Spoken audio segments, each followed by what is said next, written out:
কোরআন সুন্নাহ বিরোধী কোনো আইন আমরা করব না।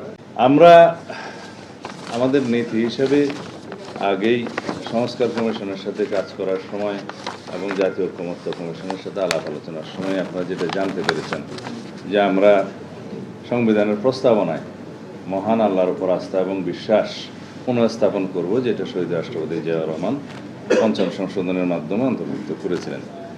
এবং কোরআন সুন্নাহ বিরোধী কোনো আইন আমরা করব না, সেটা আমরা অনেক আগেই ঘোষণা দিয়েছি।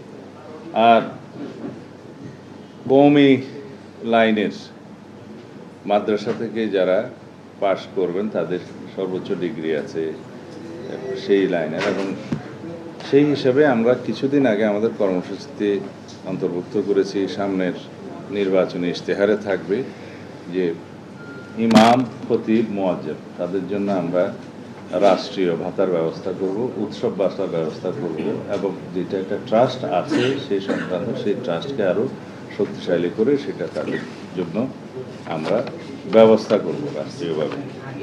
এবং বিভিন্ন স্কুল, কলেজ, মাদ্রাসার ধর্মশিক্ষক হিসাবে বিধি মোতাবেক নিয়োগের ক্ষেত্রে তাদের অগ্রাধিকার থাকবে অথবা বিবেচনা করা হবে।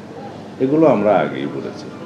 বাকি সমস্ত আলাপ আলোচনা আপনারা জানেন, সেটা দীর্ঘ হবে, সেটা আমি এখানে উল্লেখ করতে চাই না।